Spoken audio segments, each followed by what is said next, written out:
Magandang araw mga tagapagligtas! Welcome back sa ating channel. Ngayong araw, pupunta tayo sa Barangay Palanan, Makati City, kung saan magsasagawa ang tagapagligtas ng isang napakahalagang basic life support o BLS training para sa mga miyembro ng Makati Women's Watch. Nandito na tayo ngayon sa lugar kung saan gaganapin ang training ng tagapagligtas. Samahan niyo ako habang ating silipin kung paano nila natutunan ang mga kasanayang maaaring makapagligtas ng buhay.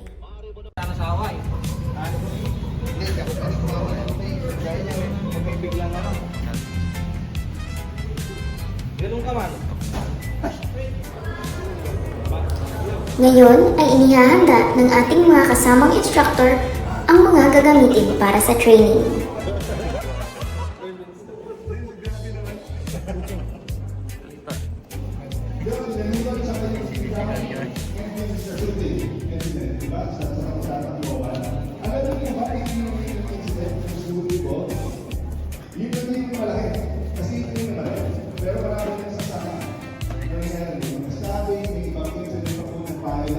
Sinimulan ang programa sa isang maikling pagbati at pagpapakilala sa layunin ng training. Ipinakita ng ang tagapagligtas ang kanilang dedikasyon sa pagbibigay ng libreng kaalaman upang mas maraming mamamayan ang maging handa sa anumang emergency.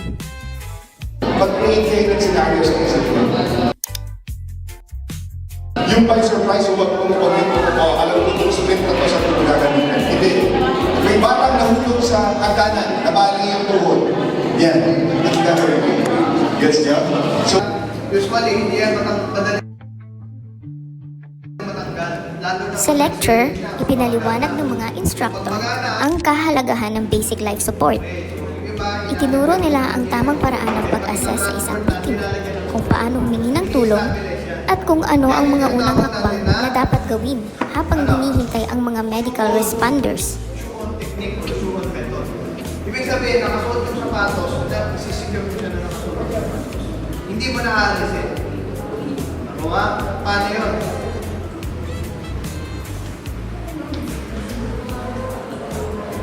Ito, ginanyan-ganyan ko lang, binatong ko lang para makita nyo dyan, ha? Okay? Pag sinabi mo shoe on, ano sa tingin mo? Paano ang diskarte? Narrow mo uuwi? Narrow? Narrow. So, naka-narrow ka ba? Kaya saan tayo sa tingin niyo magsisimula? Dahil nakasuot ang sapatos. Pag nakasuot ang sapatos, simula sa ilalim. Okay, under. Dito yan. Dito natin itatapat. Apart na to. Sa may heel ng paa. Okay, pag babae, medyo may heels. Yung may mga mas maganda kasi bakit? Nakalso yun doon sa heels. Yung ganito, makalso sa heels.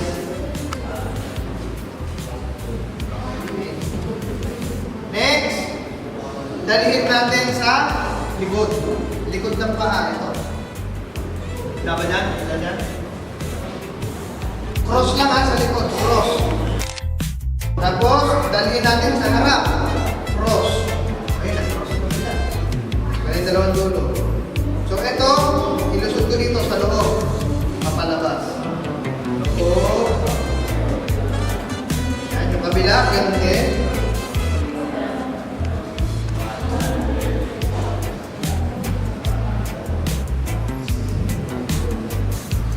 Adjust ng konti. Adjust.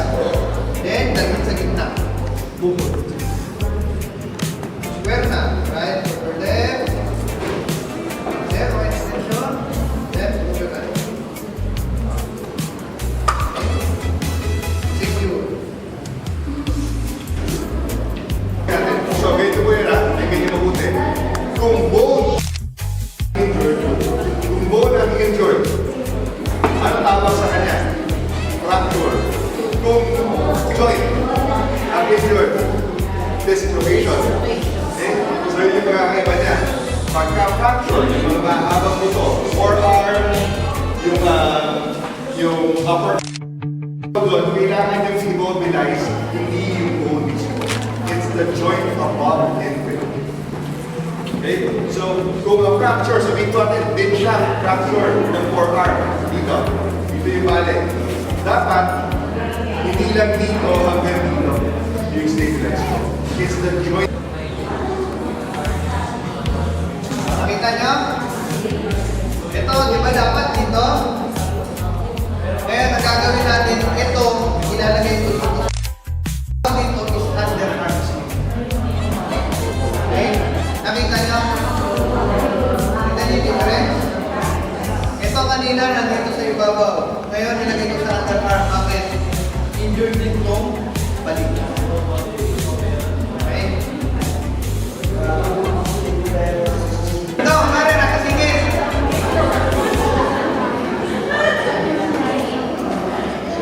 Then, cross lang. Dito lang. Okay? Ngayon, ganyan, hindi ako. Pwede nyo, tugtukan. Lagay kayo ng tugtog or kung sa maong lang ito ginagawa, sa maong kasi maganda mag gamit dito. Yung pinakasinturera. Sa maong matibay. Pero sa mga ganito na gamit namin na tactical ano, hindi namin nalagay. Pagtugtong na lang.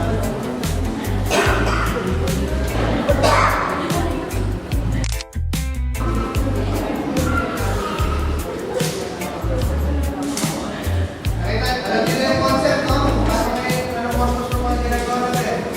Malinaw na sa atin. Okay? Ito, kaso na lang. Nakuha. Nandito siya, pero nandito siya nakalak. Sa base. Malinaw. Para hindi mawala yung teknika, yung suga. Bukas.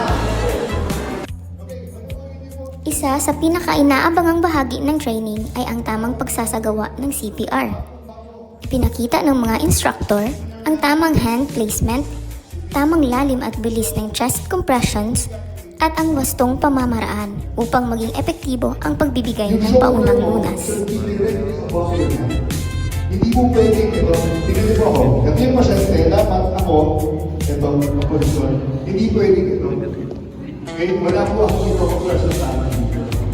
Okay, so dapat, forma, okay? Directly, about that.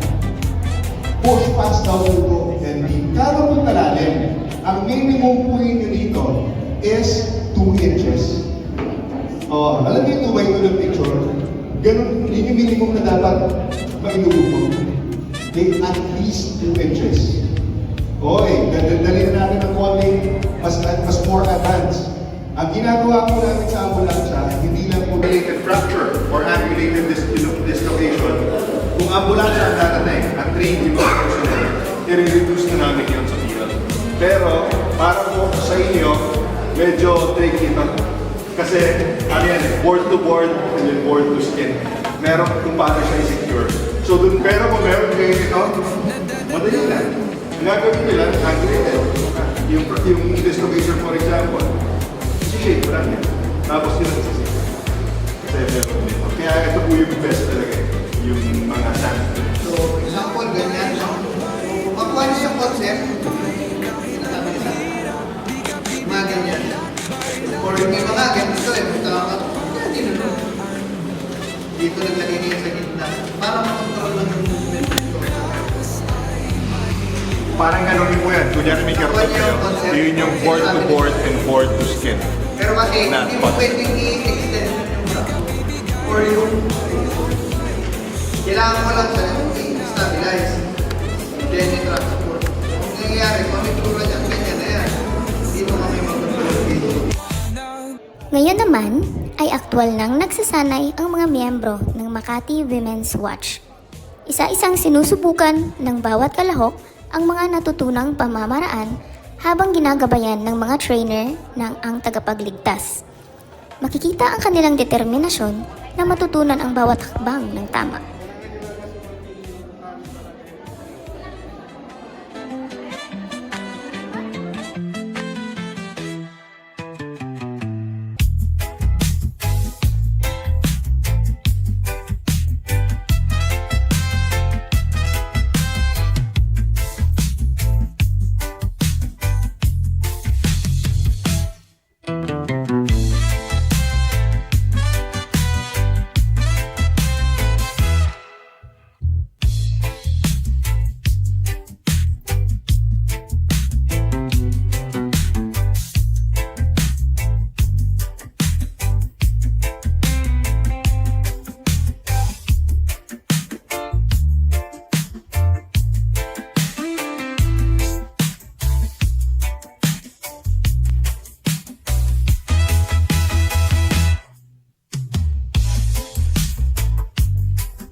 Bilang pagtatapos ng programa, nagkaroon ng group photo bilang alaala ng isang matagumpay at makabuluhang pagsasanay.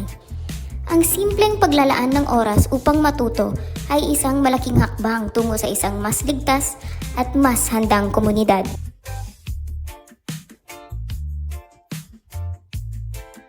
At iyan ang mga naging kaganapan sa isinagawang Basic Life Support Training ng Ang Tagapagligtas para sa mga miyembro ng Makati Women's Watch dito sa Barangay Palanan. Ang kaalamang natutunan nila ngayon ay hindi lamang para sa kanilang sarili, kundi para rin sa kanilang pamilya, mga kapitbahay at buong komunidad. Dahil sa tamang kaalaman at mabilis na pagtugon, maaari tayong maging dahilan upang makapagligtas ng buhay. Maraming salamat sa Ang Tagapagligtas, sa Makati Women's Watch, at sa Barangay Palanan sa pag-oorganisa ng makabuluhang programang ito.